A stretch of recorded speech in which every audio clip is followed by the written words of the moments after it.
एक देसी देवरानी की 3 शहरी भुक्कड़ जेठानी। बस थोड़ा सा खाना खा लिया तो भर गया मेरा पेट। ज्यादा खाना भी नहीं खाना चाहिए। जरा अपनी सहेली पारुल से मिलकर आती हूँ। अंजना जैसे ही थोड़ा आगे जाती है तो एक टेबल पर 2-2 प्लेट भरकर उसकी तीनों बहुएं खाना ठूस रही होती हैं। वाह वाह, मटर पनीर है। अगर ये मेरी जिंदगी में ना हो तो मेरी तो सांसें चलना ही बंद हो जाए। और ये मोमोज देखो कितना बढ़िया है। मैं तो जलेबी, रबड़ी और कोल्ड ड्रिंक भी लाई हूँ। ये छोड़, मेरी प्लेट देख। चाप है, दाल मखनी है, कचौड़ी है, नान है, 4 रसगुल्ला, गुलाब जामुन है। बाप रे बाप, इतना खाना खाकर तुम्हारा पेट नहीं भरता है क्या? और थोड़ी शर्म तो करो। आसपास इतने सारे लोग हैं और भैंस की तरह खाए जा रही हो। माँ जी, कम से कम पार्टी में तो खाने दीजिए। ये जो मिर्च मसाला, मीठा, पापड़, कोल्ड ड्रिंक, इन सब का जब तूफान तुम्हारे पेट में मचेगा ना, तब तुम्हें अकल आएगी। माँ प्लीज ऐसे मत करिए। घर पर भी आप खाने नहीं देती हैं। कभी कभी तो ऐसी शानदार पार्टियां होती हैं। मैं तुम्हारे भले के लिए कह रही थी। पिछली बार का भूल गई हो क्या? माँ जी मेरा पेट बहुत दुख रहा है और मुझे तो लगता है लूज मोशन हो गया है। जल्दी से हटिया, मुझे वॉशरूम जाना है।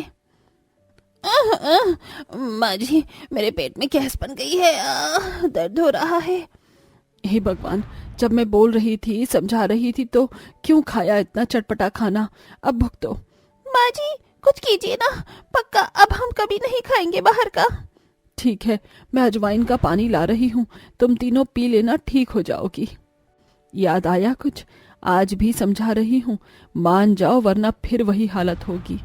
उस दिन तुम तीनों ने कहा था कि मैं नहीं खाऊंगी, पर सच तो ये है कि तुम तीनों एक नंबर की भुक्कड़ हो। घर में अब भी तुम्हारे छोले भटूरे, समोसे, ब्रेड पकौड़े चलते रहते हैं। ठीक है माँ जी, हम ज्यादा खाना नहीं खाएंगे, सिर्फ 1 प्लेट खाएंगे। गुड। अंजना दूसरी प्लेट उठाकर साइड में रख देती है। तीनों बहू को अभी भी अकल नहीं आती। वो सारा प्लेट का खाना खाने के बाद दोबारा फूड काउंटर पर गोलगप्पे खाने लगती हैं। और फिर क्या, घर जाकर वो अपनी तबीयत फिर से खराब कर लेती हैं। हे भगवान, तुम तीनों का क्या करूंगी मैं? इतनी भुक्कड़ क्यों हो? सॉरी माँ जी, आज फिर से अपनी घुट्टी बना कर दे दीजिए हमें। हाँ, अब हम पक्का कभी नहीं खाएंगे। ठीक है, अगर आज के बाद तुम तीनों ने इतनी अटरम शटरम एक साथ कभी खाई तो फिर देखना। अंजना फिर उन्हें अजवाइन का पानी बनाकर 2-4 दिन तक देती है, जिससे वो ठीक हो जाती हैं। कुछ समय बाद अंजना अपने छोटे बेटे सौरभ की शादी गांव की लड़की एकता से कर देती हैं, जो कि बहुत ज्यादा सर्वगुण संपन्न और सुशील थी। कुछ ही समय में गांव में सौरभ की शादी एकता के साथ पूरी रीति रिवाज के साथ हो जाती है, जहां अंजना समधन सुमन को कहती है, समधन जी, अपनी बेटी के गले लगकर अच्छे से रो लीजिए, क्योंकि हम तो आपसे दूर उसे शहर में ले जा रहे हैं। मुश्किल से ही मिलना जुलना होगा फिर। जी समधन जी, एकता मेरी बेटी अपने ससुराल में सबका ख्याल रखना, सबको बढ़िया खाना बनाकर खिलाना। हाँ माँ, तुम निश्चित रहियो, सब अच्छा होगा। बहुत सोच समझकर मैंने एकता को अपने घर की बहू बनाने का सोचा है, ताकि मेरी 3 शहरी भुक्कड़ बहुएं कंट्रोल में आ जाए। माँ जी आज्ञा दीजिए, अब मैं आपकी एकता को अपने घर में भी लाना चाहता हूँ, क्योंकि मेरी तीनों भाभियों के बीच एकता नहीं है ना। देवर जी। सॉरी भाभी सॉरी, मैं तो मजाक कर रहा था। तभी अंजना अपने बेटे का कान खींचने लगती है। फिर सबसे आज्ञा लेकर ससुराल वाले अपनी देसी बहू को लेकर शहर में चले जाते हैं और घर पहुंचकर अंजना अपनी बहू का गृह प्रवेश में दाएं पैर से चावल गिरवाती है। अच्छा, वैसे एकता तुम कल पहली रसोई में क्या बनाओगी? देखो, मेरा पसंदीदा रसमलाई तो जरूर बनाना, और मेरे लिए वेज पुलाव। मुझे तो मंचूरियन बहुत पसंद है। तुम्हें आता है बनाना? वैसे तुम गांव की हो, क्या ही तुम्हें आता होगा। तुम तीनों फिर चालू हो गई। मैं बताऊंगी उसे क्या बनाना है पहली रसोई में, समझी तुम? एकता बहू, तुझे जो भी आता है वही बनाइयो। जी माँ जी। फिर तीनों भुक्कड़ बहुएं अपने कमरे में जाकर चॉकलेट खाती हैं और बाकी सब भी अपने कमरे में चले जाते हैं। अभी सुबह एकता बहू पहली रसोई में इतना अच्छा खाना बना रही थी कि खुशबू से तीनों भुक्कड़ बहू वहां पर पहुंच जाती हैं। अरे वाह देवरानी जी, खुशबू तो बहुत अच्छी आ रही है। क्या बनाया है? हाँ बताओ, इसमें क्या है? वो जेठानी जी, लिट्टी चोखा भात और मीठे में काजू कतली, जलेबी और ये बूंदी का रायता, आलू पूरी। ओहो, ये कैसा गंवार खाना है। मुझे तो लगा कुछ अच्छा सा खाना होगा। शहर में आई हो तो शहर जैसा खाना बनाना चाहिए।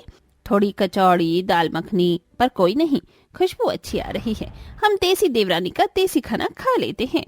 तुम तीनों भुक्कड़ तितलियां फिर यहाँ आ गई। वो माँ जी पूछने आए थे देवरानी जी को कि उन्हें हमारी कोई मदद चाहिए या नहीं, पर उन्होंने तो सब कुछ पहले ही तैयार कर लिया। चलो चलो हम चलते हैं। फिर तीनों शहरी भुक्कड़ बहू रसोई से खिसक लेती हैं। कुछ देर बाद सभी देसी बहू के हाथ का खाना खाकर बहुत खुश होते हैं, पर सास के डर से तीनों जेठानियां पेट भरकर खाना नहीं खा पाती हैं, तो रसोई में बैठकर ठूस ठूस कर खाती हैं। जल्दी जल्दी लपेट लो गाइस, माँ जी पड़ोस में गई हैं। हाँ भाई, देवरानी खाना तो बहुत अच्छा बनाती है। जेठानी जी, अभी 15-20 मिनट पहले ही आपने बाहर आकर सबके साथ खाना खाया था। आप यहाँ पर भी खा रही हैं, वो भी हाथ से चावल। चम्मच ले लेती, ऐसा लग रहा है कि आप 2 दिनों से भूखी हो। ए देसी देवरानी, कम बोलो। बाहर हमारे पति और माँ जी बैठे थे, इसीलिए हमने पेट भर के खाना नहीं खाया, समझी तुम। माँ जी को ये बताने की कोई जरूरत नहीं है। हाँ, हम बड़ी हैं और हम तुम्हें जो बोले वो हमें बना बना कर खिलाना, ठीक है? जी जेठानी जी। वक्त गुजरता है। देसी देवरानी के बने हाथ का खाना ससुराल में सभी को बहुत पसंद था। वहीं तीनों भुक्कड़ जेठानियां भी देसी देवरानी के बने हाथ का खाना अक्सर खाया करती थी और इतना काम करवाती थी कि देसी देवरानी थक जाया करती थी। हे भगवान, मुझे समझ नहीं आता, मेरी तीनों जेठानियां इंसान ही है ना या राक्षसनी है? 20 सालों के पराठे बना दिए फिर भी मांग रही है। सारी चटनी बनी हुई खत्म कर दी, अब और बनाओ। एकता, तुम कुछ बोल रही हो क्या? पराठा दो, खत्म हो गया है हमारी प्लेट में। कुछ नहीं जेठानी जी, बस बन गया। जेठानी जी, मुझे लगता है माँ जी आ रही हैं। क्या माँ जी? जल्दी जल्दी छुपो, कहीं माँ जी ने हमें ठूसते हुए देखा तो डांटेंगी। तीनों बहू हड़बड़ाकर दरवाजे के पीछे छुप जाती हैं। तभी अंजना आती है। एकता बहू, तो क्या बना रही है? अभी तो खाने का वक्त भी नहीं हुआ है। तीनों जेठानी तेरी यही है क्या? पूरे घर में पता नहीं कहाँ है।